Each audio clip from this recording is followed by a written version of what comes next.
मानव विकास का मनोविश्लेषणात्मक सिद्धांत, इसका प्रतिपादन कौन किया? Sigmund Freud. सिगमंड फ्रायड जो थे वो ऑस्ट्रिया के निवासी थे। कहाँ के? ऑस्ट्रिया के निवासी थे।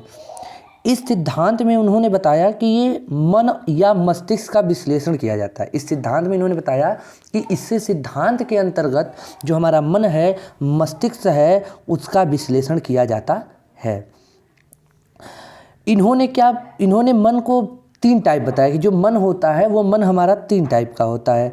ये मन हमारा 3 टाइप का होता है। एक होता है चेतन मन, अर्धचेतन और अचेतन। अब चेतन मन क्या होता है, अर्धचेतन क्या होता है, अचेतन क्या होता है, इसके बारे में भी उन्होंने बताया कि ये क्या होते हैं, किस प्रकार कार्य करते हैं। अब इन्होंने चेतन मन में बताया कि जो चेतन मन होता है यह मन प्रेजेंट के विचारों से रिलेटेड होता है। जो प्रेजेंट में हम कार्य कर रहे हैं, प्रेजेंट क्या बोला कि प्रेजेंट के विचारों से रिलेटेड होता है, कि प्रेजेंट में जो कार्य हो रहा है उससे हम कितना ज्ञान अर्जित कर पाए हैं, ये क्या होता है? हमारा चेतन मन होता है। और चेतन मन में 10% चीज़ों को हम क्या करते हैं? अपने माइंड में सेट कर लेते हैं।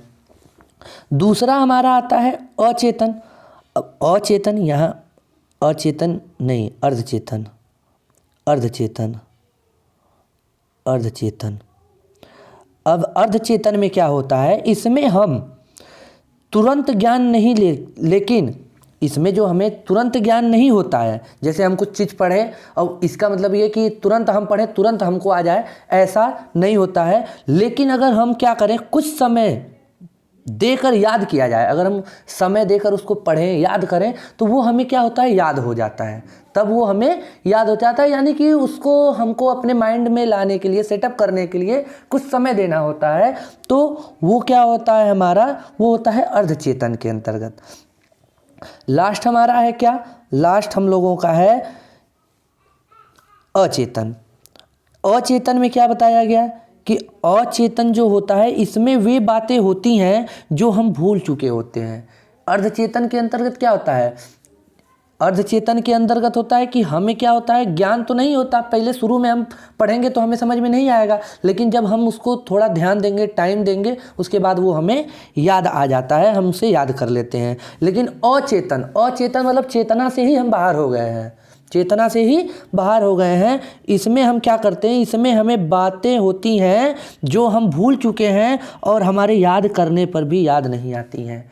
यानी कुछ बातें ऐसी होती हैं जिन्हें हम याद करना चाहते हैं फिर भी याद नहीं आती है, हम भूल जाते हैं कि वास्तव में हुआ क्या था। अगर हमारे साथ कोई मान लो घटना हुई, लेकिन घटना होने के बाद हम उसको भूल गए, कुछ दिन बाद अगर हम सोचना चाहें कि यार क्या हुआ था, कैसे हुआ था, तो ये चीज़ हमें याद नहीं आती। तो ये इसका कारण कौन है? अचेतन मन है। कौन है? अचेतन मन। हमें 10% याद रह जाता है, उसके लिए कौन जिम्मेदार है? चेतन मन। हमें कुछ याद नहीं, हम कुछ पढ़े वो याद नहीं हुआ, लेकिन अगर कुछ समय दिया, कुछ समय दे दिया, तो वो क्या हमारा किसके अंतर आ गया? और हमें कुछ समय दिया और वो हमें क्या हुआ? याद हो गया, याद आ गया कि नहीं, हाँ क्या बात हुई थी, तो वो हो गया तुम्हारा अर्धचेतन में, वो हो गया अर्धचेतन में। नेक्स्ट अचेतन, इसमें हम क्या करते हैं? 90% चीज़ें भूल जाते हैं भैया, कि हमको क्या हुआ था, कैसे हुआ था, हमको कुछ याद नहीं, हम कितनों भी याद करना चाहें लेकिन वो याद नहीं होता है। उसके बाद हम लोग देखेंगे कि फ्रायड ने व्यक्तित्व के 3 भागों में बांटा। व्यक्तित्व को कितने भागों में? जो हमारी पर्सनालिटी होती है, तो फ्रायड ने इसे क्या किया? 3 भागों में बांटा। पहला इदम। इदम में क्या होता है? इदम, इसमें व्यक्ति की शारीरिक और मूल आवश्यकताएं हैं। इसके अंतर्गत क्या आती हैं? जो व्यक्ति है उस व्यक्ति की शारीरिक और मूल आवश्यकताएं हैं, जैसे भूख, प्यास, सेक्स आदि को सेटिस्फाइड करना होता है। यानी उसको भूख लगी है, प्यास लगी, भूख लगा है, उसको अपने भूख को मिटाना है, और प्यास है, उसको अपनी प्यास बुझानी है, यानी उसको अपनी आवश्यकता पूर्ति करनी है। अब उसको सेटिस्फाइड करेगा कि हमको किस तरह से ये पूरा करना है।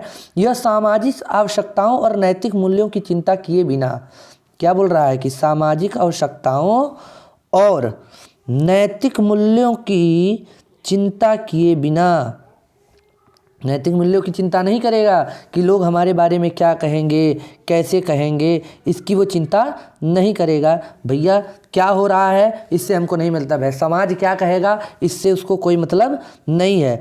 क्यों? क्योंकि उसको अपनी इच्छा पूरी करनी है, क्योंकि वो ईदम वाला व्यक्ति है। कैसा है? ईदम वाला व्यक्तित्व है उसका, यानी समाज क्या कहेगा उससे उसके कोई असर नहीं पड़ता है और वो अपने कार्य को करता है।